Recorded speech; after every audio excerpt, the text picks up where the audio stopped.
जय श्री राम मेरे प्यारे बच्चों। तो आज हम स्टार्ट करेंगे क्लास 6 का साइंस का 10th चैप्टर सजीव विशेषताओं का अन्वेषण। यानी कि बेटे इस चैप्टर के अंदर हम जानेंगे कि कौन सी चीज़ें सजीव होती हैं और कौन सी चीज़ें बेटे निर्जीव होती हैं। तो इस चैप्टर के अंदर हमें जीवित और मृत चीज़ों के बारे में पढ़ना है। ठीक है, तो चलिए स्टार्ट करते हैं बेटे। अवधि और आयुष अपने माता पिता के साथ सुबह सैर के लिए जाते हैं। ठीक है, ये तो एक कहानी है। हम सीधा डायरेक्ट चैप्टर पे आते हैं। देखिए बेटे क्या होता है, दो तरह के जीव हमारी धरती पर पाए जाते हैं। एक तो होते हैं बेटे सजीव, एक होते हैं निर्जीव। सजीव यानी कि जो बेटे जिंदा होते हैं, ठीक है, यानी कि जो जिंदा चीजें होती हैं उन्हें बोलते हैं सजीव, और जो मृत होते हैं बेटे ठीक है, उनको हम बोलते हैं बेटे निर्जीव। तो अब लेकिन हमें पता कैसे चलेगा कौन सी चीजें सजीव है और कौन सी चीजें निर्जीव है? इसके लिए कोई ना कोई तो मापदंड होना चाहिए। ठीक है, फॉर एग्जाम्पल अगर हम देखें बेटे तो हम बोलते हैं कि भाई जो सजीव होते हैं ना, उनके अंदर कोई ना कोई गति होती है। ठीक है, गति एक ऐसी चीज है, उनमें वृद्धि होगी या गति होगी, कोई मूवमेंट तो होगी। अगर जैसे मान लीजिए इंसान सजीव है, ठीक है, जीवित है, या कोई पशु पक्षी है वो जीवित है, क्योंकि वो जीवित इसलिए बोले जाते हैं क्योंकि वो गति करते हैं। ठीक है, तो ऐसे तो गाड़ी भी गति करती है, गाड़ी भी तो चलती है, तो क्या उसे भी हम क्या बोलेंगे, सजीव बोलेंगे?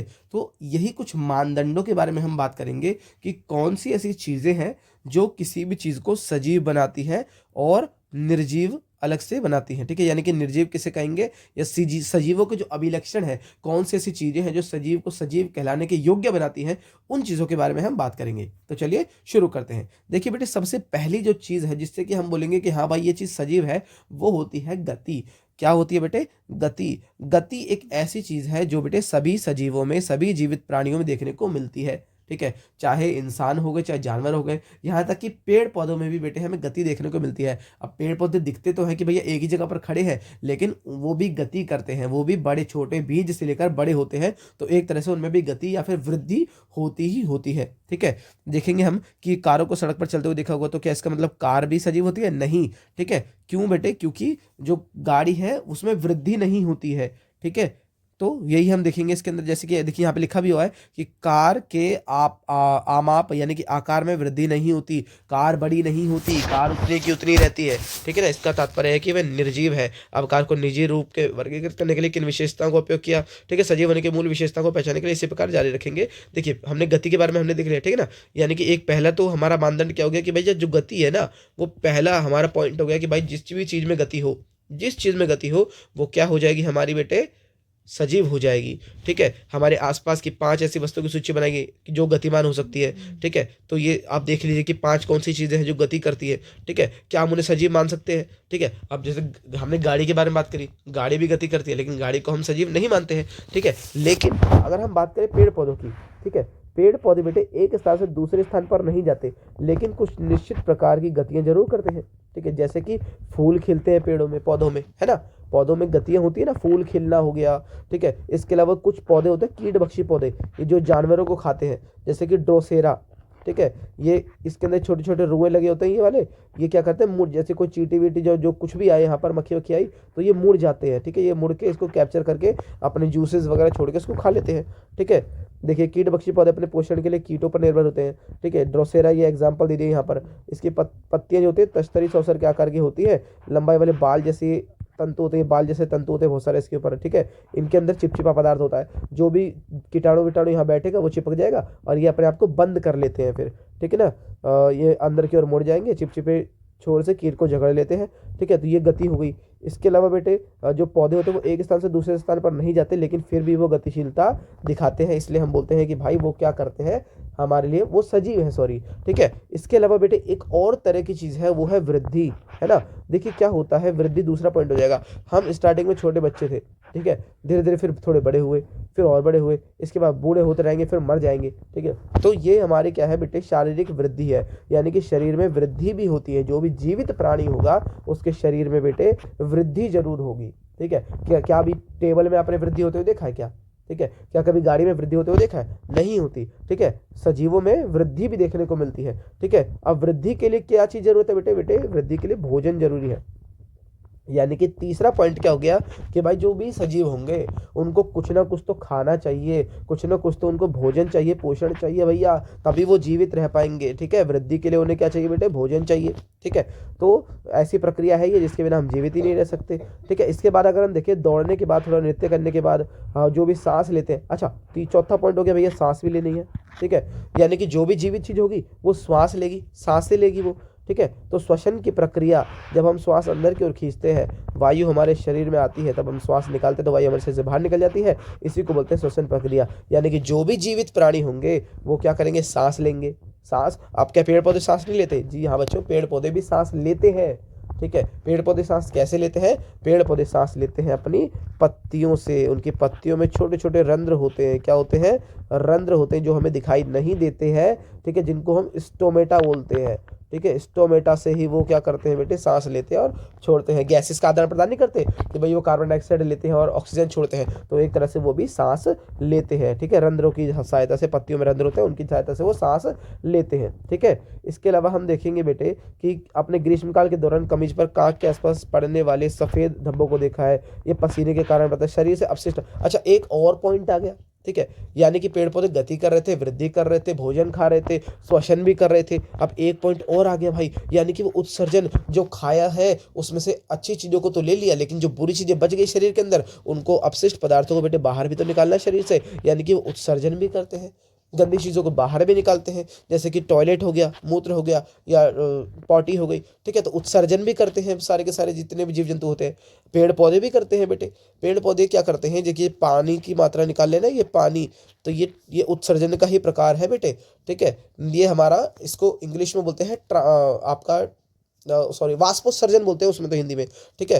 तो ये क्या करते हैं, पेड़ पौधे क्या करते हैं, इस रंध्रों से ही गैसों के आदान प्रदान के साथ साथ पानी की कुछ मात्रा भी बाहर निकालते हैं, ठीक है। तो ये होता है उत्सर्जन। जंतुओं में उत्सर्जन उत्पाद के रूप में मूत्र बनता है, ठीक है।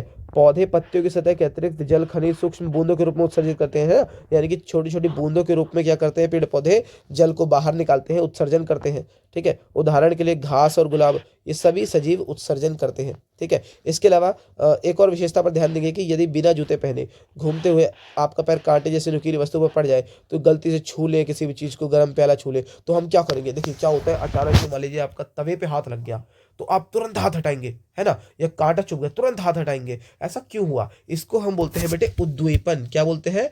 उद्दीपन बोलते हैं। यानी कि जब भी हम कोई क्रिया के लिए प्रतिक्रिया करते हैं, क्या करते हैं, सजीवों को अनुक्रिया, अनुक्रिया यानी कि प्रेरित कर, कोई भी काम, देखिए फॉर एग्जांपल मान लीजिए जब हमें लगता है कि अचानक से कोई खतरा हमारे पास आया, तो हमारा जो ब्रेन होता है वो अपने आप सिग्नल देता है। मान लीजिए मैं हवा में चांटा लगाऊं आपके, तो आप क्या करेंगे, अपनी आंखें बंद कर लेंगे, हथौड़ी की तेज आवाज आ जाएगी तो आप आंखें बंद कर लेंगे। ऐसा क्यों होता है? ऐसा होता है उद्दीपन की वजह से, ठीक है। यानी कि जब कोई वस्तु, कोई घटना जो सजीवों को अनुक्रिया के लिए प्रेरित करे, यानी कि ऐसा काम हो जाए कि भैया आपको आपका खुद का शरीर बोले कि भाई से तेरे को खतरा है, इससे बच जा, ठीक है, तो उस चीज को बोलते हैं उद्दीपन, ठीक है। अब ये उद्दीपन बेटे शरीर में होता है, ये इंसानों में ही नहीं, जहां तक कि पेड़ों में भी होता है। आपने नाम भी सुना होगा, आपने देखा भी होगा, वो पेड़ छुई मुई का पेड़ आपने देखा होगा बेटे, है ना। छुई मुई का पेड़ होता है, जिसको हम पत्ते छूते हैं वो सारे के सारे पत्ते अपने सिकोड़ लेता है। तो पेड़ पौधे भी क्या करते हैं बेटे, कई कई प्रकार से उद्दीपन करते हैं। इसके अलावा कुछ पौधे ऐसे होते हैं जो रात में तो बेटे अपनी सूर्यास्त के बाद अपनी पत्तियों को बंद कर लेते हैं ना। तो बहुत सारे तरीके से पेड़ पौधे भी उद्दीपन करते हैं, इंसान तो करता ही करता है, ठीक है। आगे हम देखेंगे, पौधे एक दूसरे के सामने वाली पत्तियां आपस में पास आ जाती हैं रात के टाइम पे, ठीक है। अगर एग्जांपल देखें, आंवले के पेड़ की बंद पत्तियों में देखा जा सकता है, ठीक है। समझ उद्दीपन के प्रति अनुक्रिया करते हैं, यानी कि स्टिमुली बोलते हैं इसको, इंग्लिश में क्या बोलते हैं बेटे, स्टिमुली, ठीक है। यानी कि स्टिमुली करते हैं, सारे के सारे उद्दीपन करते हैं, क्रिया के लिए प्रतिक्रिया करते हैं, ठीक है। अगर अचानक से किसी भी सजीव को खतरा लगता है ना, तो वो क्रिया करता है, कोई अनुक्रिया करता है भाई, उसे बचने के लिए कुछ ना कुछ करेगा, ठीक है, उसी को हम बोलते हैं उद्दीपन, ठीक है। इसके अलावा आंवला हो गया, छुई मुई, ये सारे के सारे हमारे उद्दीपन के ही प्रकार है, उद्दीपन के ही टाइप है, ठीक है। अच्छा, इसके अलावा एक और पॉइंट आ गया भाई, एक और पॉइंट क्या हो गया भैया, जनन। यानी कि देखो, अब सजीव है तो अपने आप, अपनी जो संतति है उनको बढ़ाने के लिए वो क्या करेंगे भाई, उनको बच्चे पैदा करना जरूरी है, ठीक है।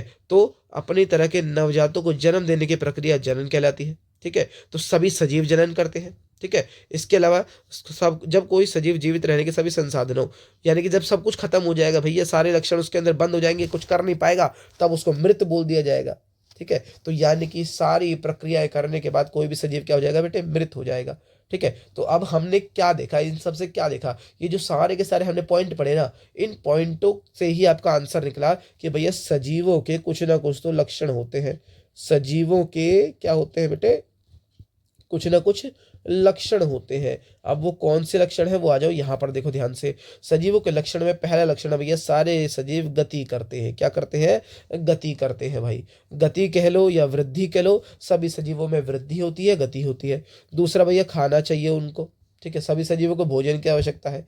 वृद्धि करते हैं बेटे, श्वसन भी करते हैं, जनन भी करते हैं, उत्सर्जन भी करते हैं, उद्दीपन भी करते हैं, और लास्ट में मर भी जाते हैं। यानी कि आपके 1 2 3 4 5 6 7 8 पॉइंट हो गए, जिससे हमें पता लग जाता है कि भाई सजीव इन्हें कहते हैं। जो भी ये 8 चीजों जिस भी जीव के अंदर आपको दिख जाए, समझ लीजिए भैया वो क्या है, वो एक सजीव है, यानी कि जिंदा जीवित प्राणी है भाई वो, ठीक है। तो ये हो गया। लेकिन अगर इनमें से कुछ भी नहीं मिलता, समझ लीजिए वो क्या है बेटे, निर्जीव है, ठीक है। तो इसी के साथ आपको ये तो पता लग ही गया होगा कि भैया सजीव क्या है और निर्जीव क्या है।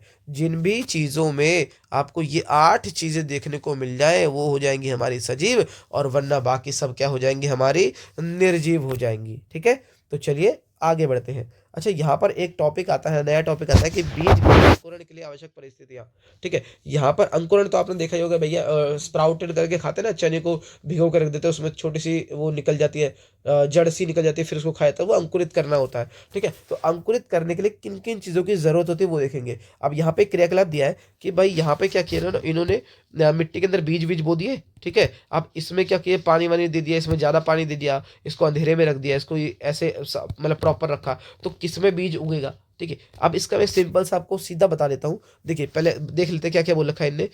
कमला गमला काम है, जल मत डालिए, ठीक है, सीधा बस वो रख देना है हमको, बीज बीज डाल के रख देना है, ठीक है। खा के अंदर अत्यधिक मात्रा में जल डाल देना है, ठीक है। गा के अंदर नियमित रूप में जल डालना है, हल्की नमी बने रहे लेकिन अंधेरे स्थान पर रख देना है। और एक में जल डालना है, सब कुछ डालना है, हल्की नमी भी रहनी चाहिए, सीधा सूर्य के प्रकाश में रखना चाहिए।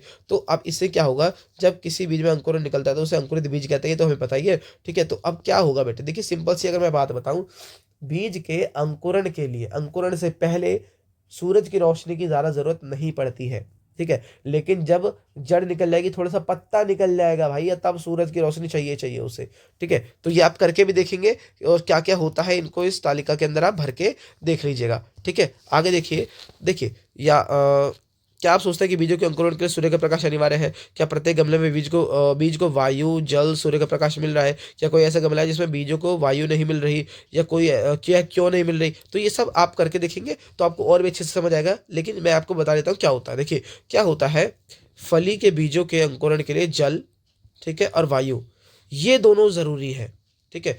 जब अंकुरण करवाने के लिए 2 चीजें सबसे ज्यादा जरूरी है, वो है भैया जल, ठीक है। जल क्यों जरूरी है वो बताऊंगा, और वायु क्यों जरूरी है वो भी देखेंगे। देखिए बच्चों, जल क्यों जरूरी है, अब यहाँ पे बीज को देखिए, ये बीज है हमारा, ठीक है। इस बीज का जो ऊपर का जो आवरण होता है ये बहुत कठोर होता है। ये क्या होता है बेटे, कठोर होता है बहुत ज्यादा, ठीक है। बीज आवरण होता है ये कठोर होता है। आपने देखा होगा कोई सा भी बीज हो, ऊपर से वो हार्ड होता है, ठीक है। लेकिन जब उसके ऊपर जल पड़ जाता है, जब पानी पड़ जाता है, तो वो थोड़े धीरे धीरे सॉफ्ट होता है। क्या होता है, सॉफ्ट होता है। देखिए बीजों को अंकुरण के लिए जल की आवश्यकता होती है।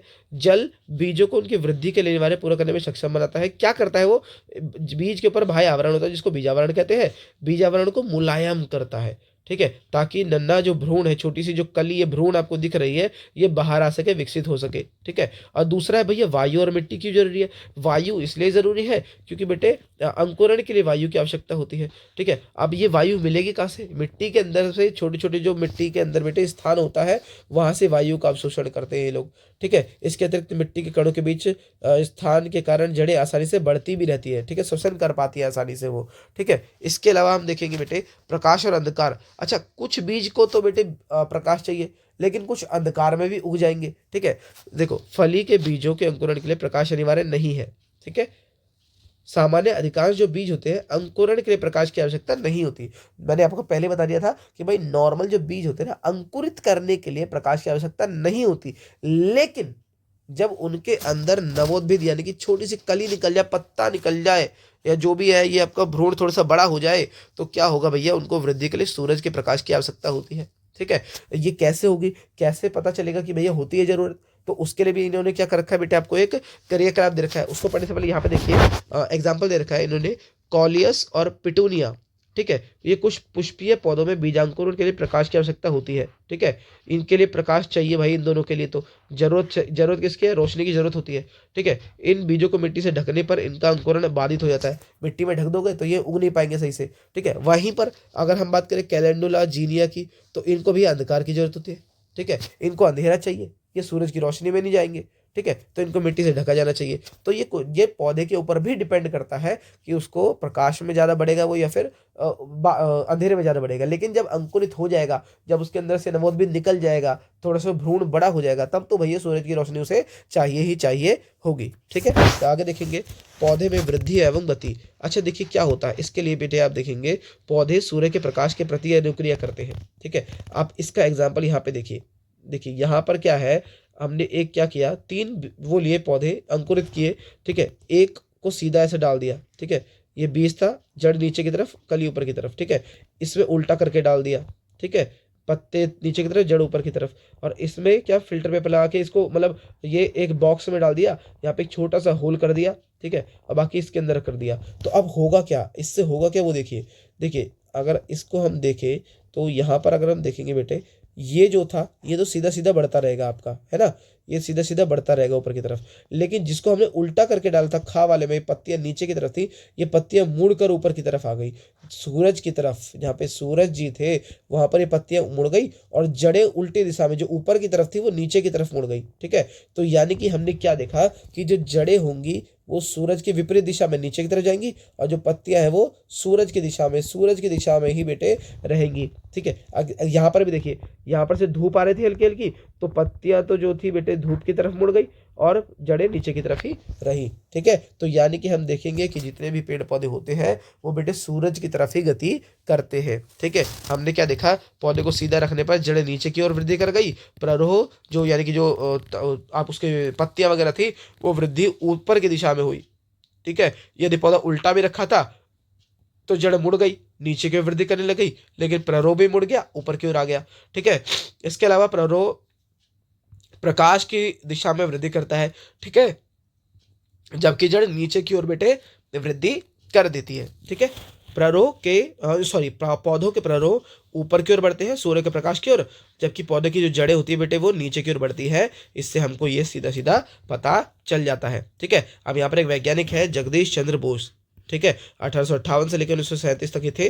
तो एक भारतीय वैज्ञानिक थे जिन्होंने पौधों के साथ कुछ रोचक प्रयोग किए। उन्होंने प्रकाश, ताप, विद्युत गुरुत्वाकर्षण जैसे उद्दीपन यानी कि स्टिमुली बताया था ना, कि भाई जो भी क्रियाएं होती है, ठीक है, प्रति पौधों अनुक्रियाओं के लिए अंकित करने के लिए क्रेस्कोग्राफ बनाया था, ठीक है। इस मशीन से उन्होंने मापा कि पौधे कितनी तेजी से बढ़ते हैं। उन्होंने यह भी पाया कि पौधे उद्दीपनों को महसूस कर सकते हैं, यानी कि पौधे भी क्या करते हैं, टच को फील कर सकते हैं, और उसके अनुरूप ही क्या करते हैं वो बेटे अनुक्रिया करते हैं, ठीक है। आगे देखेंगे कि क्या है बेटे, पौधों का जीवन चक्र की बात करते हैं, ठीक है। अब पौधों का जीवन चक्र की अगर हम देखें तो यहाँ पर आइए, यहाँ पर आपको चित्र भी दिख जाएगा, यहाँ पे सीधा डायरेक्ट यहाँ पे आइए।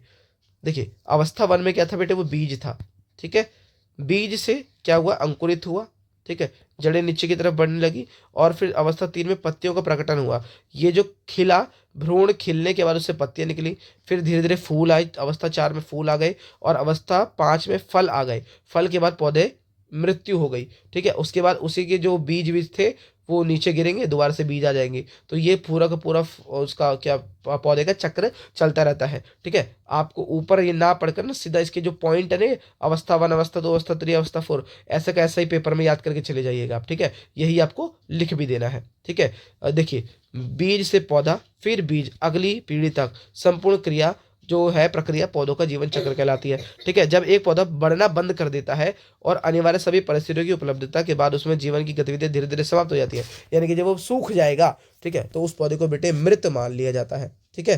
तो आगे बढ़ते हैं, जंतुओं में जीवन चक्र है। अभी हमने पौधे के बारे में सब कुछ पढ़ लिया, अब जंतुओं के बारे में पढ़ते हैं। इनमें 2-4 जंतुओं के नाम दे रखे, जैसे मच्छर के बारे में हम बात करें, ठीक है। अब देखिए बेटे मच्छरों में भी ना भैया मादा मच्छर, कौन सी मच्छर बेटे, मादा मच्छर, ठीक है। खून चूसने वाले कीट होते हैं मादा मच्छर, ठीक है, जैसे कि मलेरिया, डेंगू, चिकनगुनिया, ये अनेक बीमारियों को संचरण करते हैं। अब हम सबको पता है भैया औरतें ही खून चूसती है, ठीक है, तो मच्छरों में भी जो खून चूसने का काम है वो औरतें ही करती है, ठीक है। तो मादा मच्छर ही खून चूसती है, बेचारा नर तो अंडों की देखभाल करता रह जाता है, ठीक है। तो आगे देखेंगे कि मच्छर कैसे पनपते हैं हम सबको पता है कि भैया, हम सब ने पढ़ रखा है कि जो साफ पानी के अंदर ये अंडे देते हैं वो देते हैं ना। तो उसी के बारे में हम देखेंगे कि भैया किस प्रकार से इसका पूरा का पूरा जीवन चक्र चलता है। ठीक है, तो हमको दो चीजें मिलेंगी, या तो लार्वा मिलेगा या तो प्यूपा मिलेगा। ठीक है, मच्छरों के विकास के दौरान जीवन की दो विशिष्ट अवस्था यही होती हैं। ठीक है, तो इसका भी एक बार हम देख लेंगे पूरा का पूरा कैसे होता है। मच्छर के लार्वा प्यूपा जल में रहते हैं, उन्हें श्वास लेने के लिए वायु की आवश्यकता होती है, इसलिए वो क्या करते हैं, जल के ऊपर आ जाते हैं, सतह पर आ जाते हैं। ठीक है, तो अगर हमको मान लीजिए आपको कोई बोले कि भैया ये जितने भी लार्वा है ना इन सबको खत्म करना है, हटाना है, तो क्या करेंगे आप। ठीक है, तो इसलिए जल के ऊपर भैया क्या डाल देते हैं, मिट्टी का तेल डाल देते हैं। मिट्टी का तेल क्यों डाल देते हैं, ताकि हवा अवरुद्ध हो जाए, क्योंकि देखो सांस लेने की आवश्यकता है इन बेचारों को, सांस ही नहीं मिलेगी तो मर जाएंगे। यानी कि मच्छरों वगैरह को मारने के लिए पानी के अंदर जो दवाइयाँ डालते हैं उसके अंदर हम मिट्टी का तेल भी डाल सकते हैं, ताकि जो हवा है अवरुद्ध हो जाए। ठीक है, क्योंकि जो तेल वगैरह होता है पानी के ऊपर तैरता रहता है, वो उस हवा को हवा को ब्लॉक कर देगा ना, तो इसलिए बेचारे ऊपर सांस नहीं ले पाएंगे, तो इसलिए मर जाएंगे। ठीक है, आगे देखिए, इसकी अगर हम देखें पूरा का पूरा, यहाँ पे आइए, इसका भी पूरा देख लेते हैं, अवस्थाएं देख लेते हैं। अवस्था एक में था भैया अंडा। ठीक है, मच्छर के केवल अंडे थे। अवस्था दो में लार्वा बन गया, छोटे छोटा ऐसे लार्वा बन गया। अवस्था तीन के अंदर आया प्यूपा, और फिर चार में आ गया मच्छर बन के पूरा एकदम तैयार, खून चूसने के लिए तैयार। ठीक है, तो ये था आपका पूरा पूरा मच्छर का जीवन चक्र। ठीक है, और जो वयस्क मच्छर, जो ये वाला मच्छर है, ये 10 से लेके 15 दिन तक जीवित रह सकता है भाई। ठीक है, तो हमारे अंदर क्या एक चार अवस्थाएं आ गई। अवस्था एक में अंडा, फिर दो में लार्वा, तीन में प्यूपा, चार में वयस्क बन के तैयार हो गया। ठीक है, तो ये याद करके रखना है कि अवस्था एक में क्या था, दो में क्या था, तीन में क्या था, चार में क्या था। ठीक है, मच्छर के जीवन चक्र में क्या होता है बेटे, वो अपनी आकृतियों को बार बार बदलता रहता है। पहले अंडे की आकृति, फिर ऐसा हुआ, फिर ऐसा हुआ, फिर बाद में पूरा अलग ही तरह का जीव तैयार बन के हमारे सामने आ जाता है। ठीक है, तो अलग बहुत भिन्न दिखा देते हैं एक दूसरे से। ठीक है ना, तो आगे देखिए, अब यहाँ पे रेशम कीट, अच्छा हमने तितली के बारे में भी सुना है भाई, है ना। रेशम कीट सिल्क मौत की भी जीवन की चार अवस्थाएं होती है, अंडा, लार्वा, प्यूपा, वयस्क, सेम इसी की तरह होता है। ठीक है, प्यूपा में परिवर्तित होने से पहले लार्वा धागे जैसे पदार्थ स्रावित करता है, धागे जैसी चीजें निकालता है, उनके चारों ओर लिपट जाता है। ये वे रेशे हैं जिनको रेशमी वस्त्र, कोकून जिसे बोलते हैं ना, कोकून, तो भाई कोकून होता है असलियत में तो। ठीक है, जिसमें से तितली निकलती है। ठीक है, तो इनसे ही रेशमी वस्त्र बनाए जाते हैं। ठीक है, भारत में खादी हो गया या ग्रामोद्योग आयोग KVIC ने रेशम उत्पादन के लिए अनेक केंद्र भी बना के रखे हुए हैं। ठीक है, तो हमने मेंढक के बारे में पढ़ लिया, हमने बेटे रेशम कीट के बारे में पढ़ लिया, सॉरी हमने मच्छर के बारे में पढ़ लिया, अब रेशम कीट के बारे में पढ़ लिया। अब भैया मेंढक की भी बात कर लो। ठीक है, मेंढक में भी सेम ऐसी चीजें होती हैं। मेंढक क्या करता है भैया, अंडे दे देता है, जेली जैसे हम चीजें देखी होंगी, अगर जो भी गाँव में रहता होगा उसने तो जरूर देखा होगा तालाबों वगैरह में। ठीक है, ये मेंढक के अंडे एक समूह में होते हैं, है ना, जिसे जलांडक बोलते हैं। क्या बोलते हैं, जलांडक बोलते हैं। ठीक है, मेंढक के जीवन चक्र की सभी अवस्थाओं की विशेषताओं का अवलोकन करेंगे। इसमें देखिए क्या है, सबसे पहले अंडे वगैरह ऐसे होते हैं का, फिर ऐसे पूंछ निकल जाती है इसकी। ठीक है, ये पूंछ निकली पड़ी है, बाद में पूंछ गायब हो जाती है। ठीक है, तो अब इसकी भी अवस्थाओं के बारे में बात कर लेते हैं भाई। देखिए क्या होता है, अवस्था एक में जलांडक होते हैं, पहले इकट्ठे होते हैं ऐसे बीज, ठीक है, मतलब छोटे छोटे छोटे छोटे, फिर इसमें भ्रूण बनता है, धीरे धीरे अलग अलग होते हैं, धीरे जेली टाइप का स्ट्रक्चर बना लेते हैं। ठीक है, 3 से 4 दिन में, दिन एक में जब अंडे दिए थे तो ऐसे थे, 3 से 4 दिन बाद वो ऐसे हो जाएंगे। ठीक है, उसके बाद अवस्था एक के अंदर इसको गिनना है बेटे। ठीक है ना, अवस्था दो के अंदर पूंछ के साथ टैडपोल आ जाएगा। ठीक है, अब ये पूंछ देखो क्या हो रहा है इसके अंदर, इस अवस्था के अंदर ये अभी भी जल के अंदर है ना, पानी के अंदर ही है, तो पानी में भैया कैसे इधर उधर भागेगा ये, तो इसलिए इसके पास पानी में रहता है जब ये, तब इसके पास पूंछ होती है। ठीक है, तो पूंछ के साथ टैडपोल आएगा 7 से लेकर 10 दिन तक। ठीक है, इसके बाद अवस्था 3 आ जाएगी, दो का खा आएगा। ठीक है, अवस्था 2 का था, अब खा, फिर पैर भी आ जाएंगे धीरे धीरे, ये थोड़े थोड़े पैर आ जाएंगे यहाँ पे। ठीक है, ध्यान से देखिए, ये पैर, ये जूम कर देता हूँ, यहाँ पे देखेंगे ये पैर टाइप है। ठीक है, तो पैर भी आ जाएंगे, थोड़ा दिशा विशा परिवर्तित कर लेगा ये 8 से लेके 10 सप्ताह के अंदर अंदर। ठीक है, उसके बाद थोड़े पैर ज़्यादा विकसित हो जाएंगे, मंडूकक बन जाएगा उस टाइम पे ये 12 सप्ताह के अंदर। ठीक है, उसके बाद जब धरती पर आएगा तो भैया पूंछ हो जाएगी गायब। ठीक है, और 14 सप्ताह बाद पूरा मेंढक होता है हमारा तैयार हो जाएगा। ठीक है, तो ये भी आपको याद रखना है। देखिए यहाँ पर दे रखा है कि अंडा अवस्था जो भ्रूण में होता है पहले, फिर टैडपोल बनता है। ठीक है, पूंछ होती है पहले, फिर बाद में उसकी पूंछ गायब हो जाती है। ठीक है, मंडूकक बनता है, और वयस्क मेंढक लास्ट में बन के हमारा तैयार हो जाता है। ठीक है, अब जो मेंढक है बेटे वो वे अब जल में भी रह सकता है, लेकिन थल पर भी आना शुरू कर देता है। ठीक है, लेकिन उसकी जो पूंछ होती है बेटे वो गायब हो जाती है, उसके पैर बलवान हो जाते हैं, ताकतवर हो जाते हैं, जिससे वो कि क्या कूद कूद कर बड़ी लंबी दूरी तय कर सकता है। ठीक है, उसके बाद वो मेंढक बनने पर वे जल और थल दोनों में रहते हैं। ठीक है, पौधे और जंतु सजीव जगत का एक भाग है। वे अपने जीवन काल में अनेक परिवर्तनों से गुजरते हैं। एक छोटा सा पौधा वृद्धि करके बड़े वृक्ष बन जाता है। ठीक है, जंतु किस प्रकार वृद्धि करते हैं, बच्चे में वृक्ष में परिवर्तित हो जाते हैं। प्रत्येक जंतु की यह विभिन्न यात्रा होती है, अनोखा विशिष्ट बनाती है। ठीक है, हमने बहुत सारे मेंढक के बारे में पढ़ा, सबके बारे में पढ़ा, और हमने देखा कि किस प्रकार से अपने आप को बदलते रहते हैं। इसी को बोलते हैं भैया सजीव जगत इतना अनूठा है। ठीक है, यानी कि जो भी सजीव हैं वो ये सारी चीज़ें उनमें वृद्धि होती है, और इसी वृद्धि के बारे में हमने पढ़ा है। ठीक है, तो अगर अब आपको कोई दिक्कत हो तो ज़रूर कमेंट में बताएं, उसका भी हम समाधान करेंगे। ठीक है, अब जब एग्जाम के लिए बेटे आपको ये सारे के सारे कीवर्ड्स तो बेटे याद करके जाया करें। ठीक है, 2 नंबर के तो सारे जो क्वेश्चन आते हैं ना वो आपके इन कीवर्ड्स से ही आते हैं। ठीक है, तो कृपया इनको पढ़ के जाएं। ठीक है, और इसी के साथ आपका चैप्टर होता है खत्म। अगर आपको वीडियो अच्छी लगे तो लाइक शेयर सब्सक्राइब ज़रूर करें।